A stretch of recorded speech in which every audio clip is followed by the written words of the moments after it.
Fin del principio. Encíclica del Papa León XIII sobre la educación del clero a los obispos de Italia. Venerables hermanos, salud y bendición apostólica. Desde el inicio de nuestro pontificado, habiendo considerado seriamente las graves condiciones de la sociedad, no tardamos en reconocer como una de las tareas más urgentes del oficio apostólico la de dedicar un cuidado muy especial a la educación del clero. Vemos, de hecho, que todos nuestros proyectos para llevar a cabo una restauración de la vida cristiana entre nuestro pueblo sería en vano si en el estado eclesiástico el espíritu sacerdotal no se conservara intacto y vigoroso. Esto no hemos dejado de hacer, en la medida de lo posible, tanto con instituciones como con escritos dirigidos a ese fin. Y ahora una particular solicitud con respecto al clero de Italia nos mueve, venerables hermanos, a tratar de nuevo sobre este tema de tanta importancia.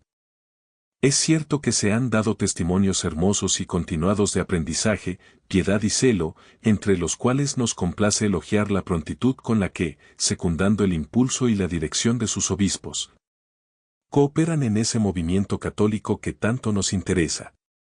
No podemos, sin embargo, ocultar la preocupación de nuestra alma por ver desde hace algún tiempo más allá de un cierto deseo de innovación que se insinúa aquí y allá, tanto en lo referente a la Constitución como a las acciones multiformes del ministerio sagrado.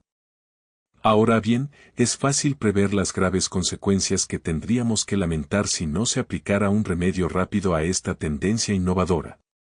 Por lo tanto, para preservar al clero italiano de las influencias perniciosas de los tiempos, consideramos oportuno, venerables hermanos, recordar en nuestra carta los principios verdaderos e invariables que deben regular la educación eclesiástica y todo el ministerio sagrado.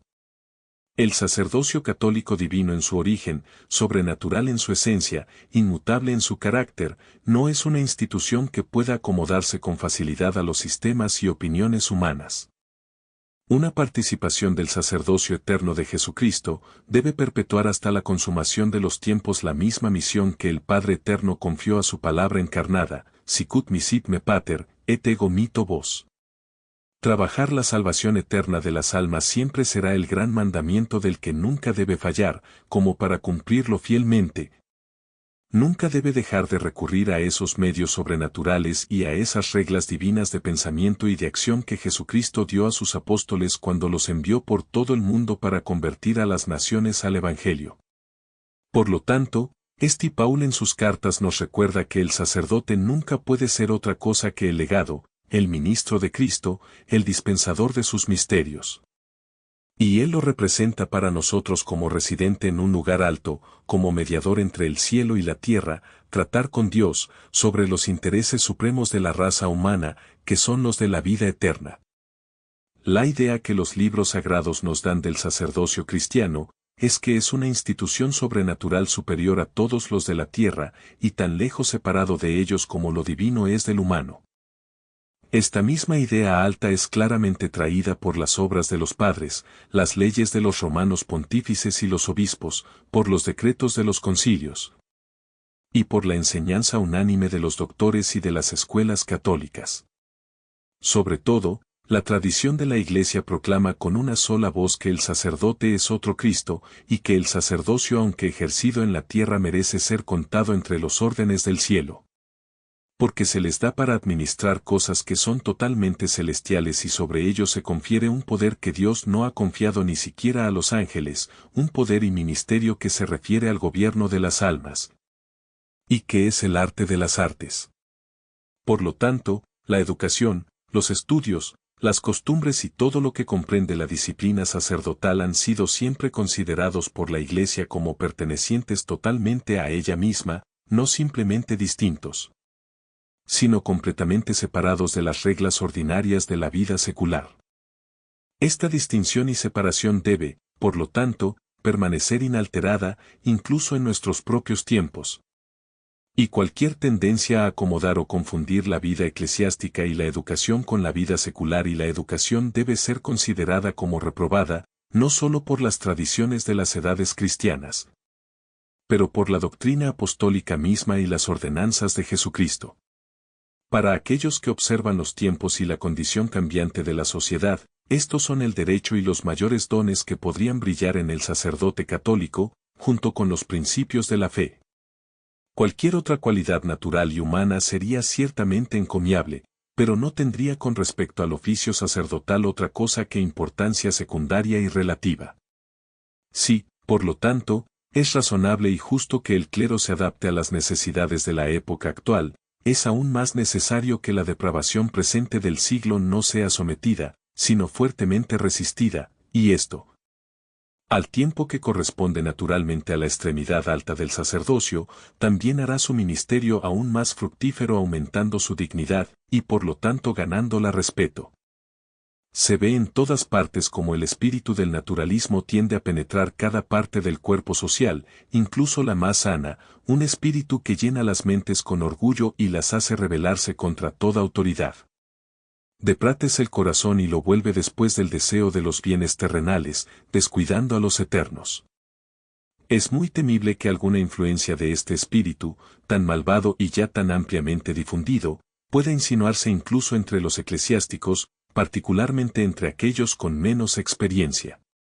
¿Qué efectos tristes no surgirían si la gravedad de la conducta que pertenece al sacerdote se redujera en cualquier forma, si él se diera con ligereza al encanto de toda novedad? Si él se deportara con pretenciosa indocilidad hacia sus superiores, si perdiera ese peso y esa medida en la discusión que es tan necesaria, particularmente en materia de fe y moral. ¿No sería una cosa aún más deplorable, causando como lo haría la ruina del pueblo cristiano, si él, en el sagrado ministerio del púlpito, introdujera lenguaje no conforme a su carácter de predicador del Evangelio? Movidos por tales consideraciones, sentimos de nuevo y más precavidamente nuestra obligación de recomendar que los seminarios mantengan con celoso cuidado un espíritu adecuado en lo que se refiere a la educación de la mente así como a la del corazón.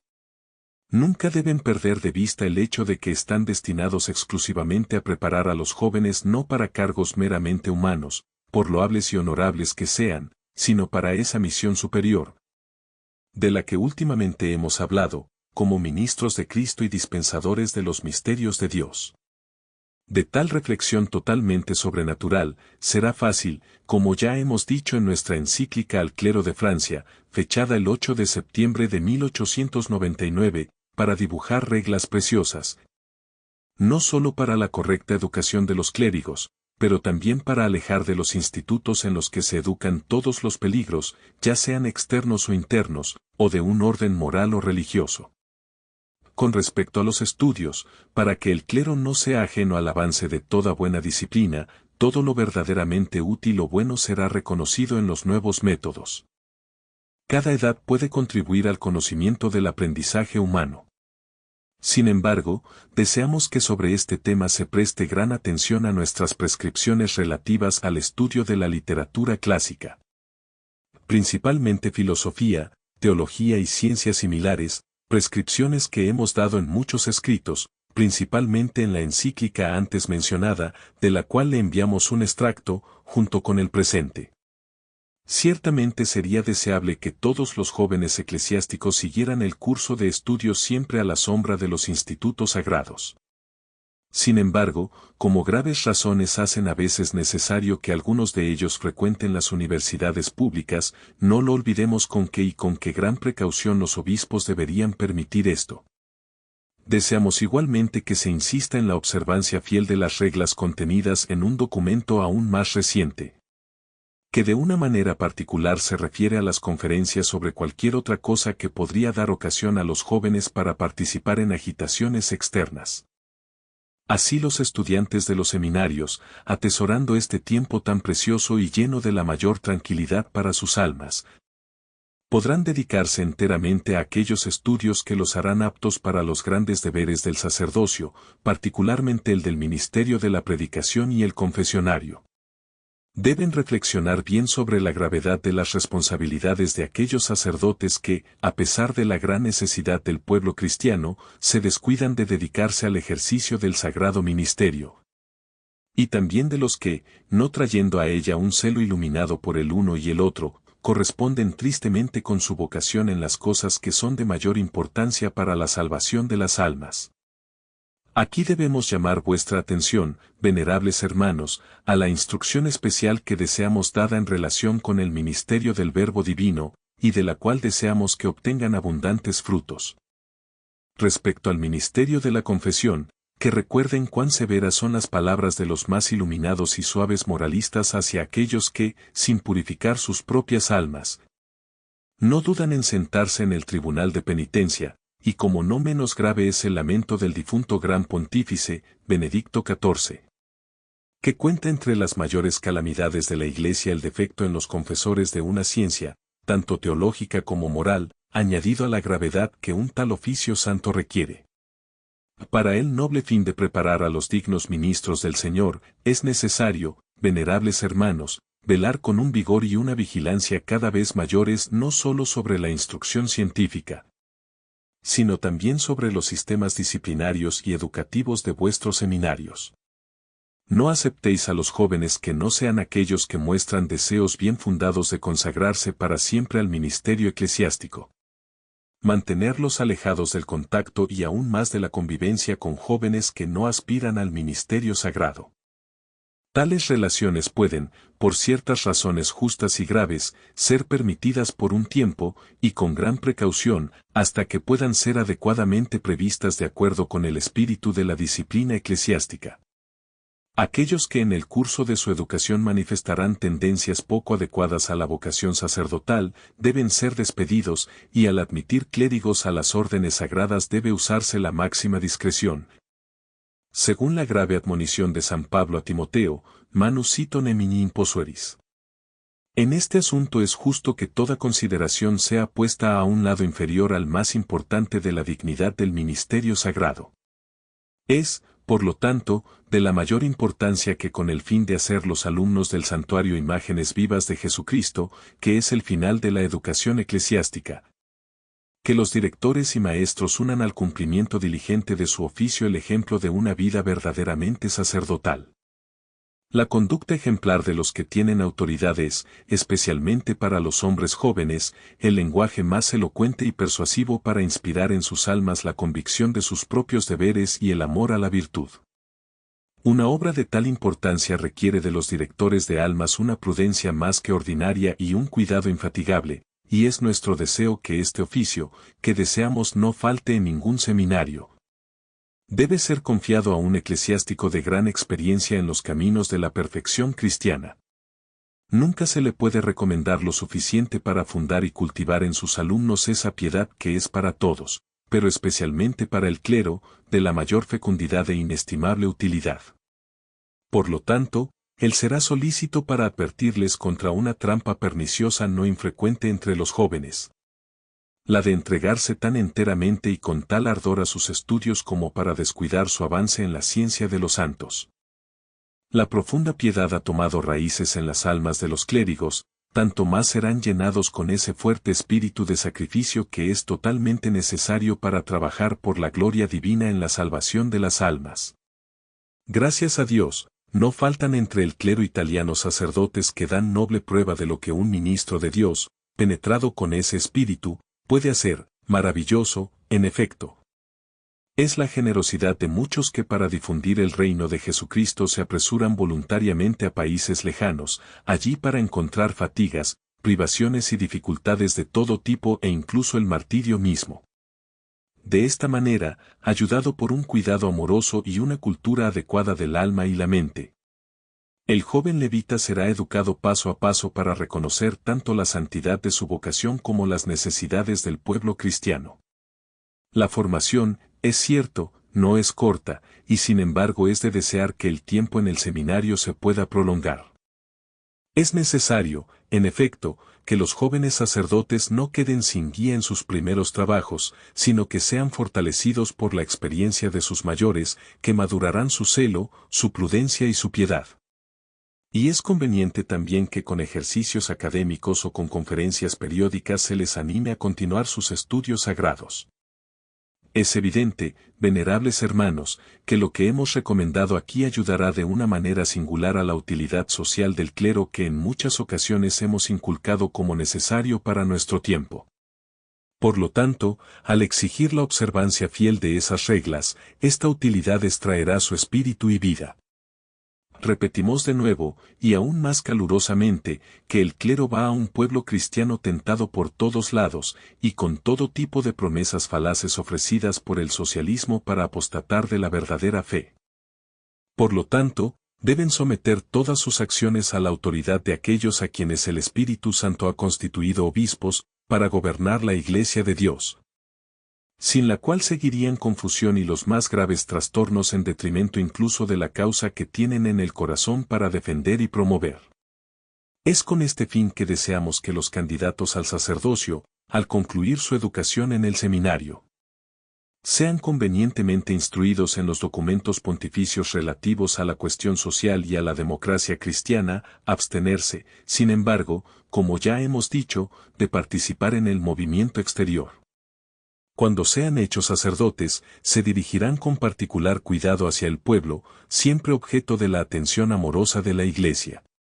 Levantarán a los hijos de las gentes de la ignorancia de las cosas tanto espirituales como eternas, y con laboriosa ternura los llevarán a una vida honesta y virtuosa.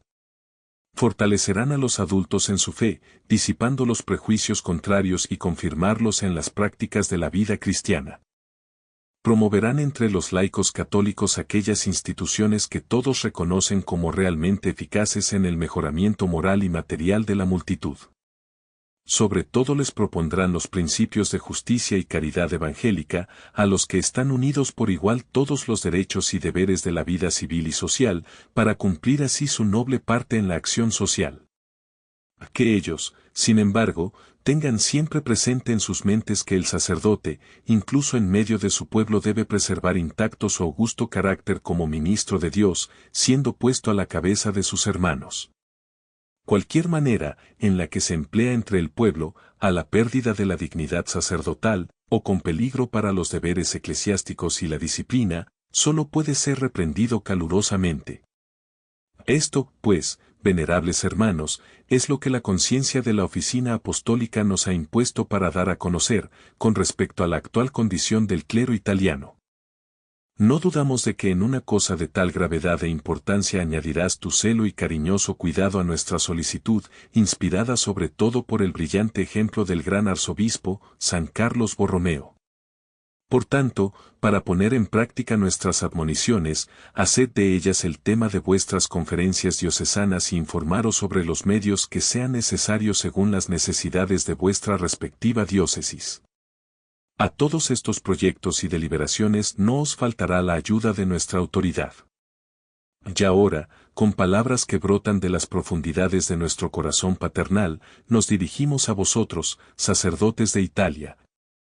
Y os recomendamos a todos y cada uno de vosotros que pongáis todo esfuerzo para corresponder aún más dignamente a vuestra alta vocación. A vosotros, ministros de Cristo, podemos decir con más razón que lo hizo Paul a los simples fieles, obsecro itaque vos ego vinctus in domino, ut igne ambuletis vocatione qua vocati estis. El amor de nuestra Madre común, la Iglesia, renueva y revigoriza entre vosotros esa concordia de pensamiento y acción que redobla las fuerzas y hace más fecundo el trabajo. En estos tiempos tan peligrosos para la religión y la sociedad, cuando el clero de cada nación está llamado a unirse en defensa de la fe y la moral cristiana, pertenece a vosotros, amados hijos, unidos por un vínculo especial a esta sede apostólica, dar a todos un ejemplo y ser los primeros en obediencia ilimitada a la voz y al mandato del vicario de Jesucristo. Y así descienda copiosamente la bendición de Dios, que invocamos, y conserve el clero italiano siempre digno de sus ilustres tradiciones. Que la bendición apostólica sea prenda del favor divino que, con el afecto de nuestro corazón, le concedemos a usted y a todo el clero confiado a su cuidado. Dado en Roma, en San Pedro, el día sagrado de la Inmaculada Concepción de la Santísima Virgen, 8 de diciembre de 1902, en el 25º año de nuestro pontificado.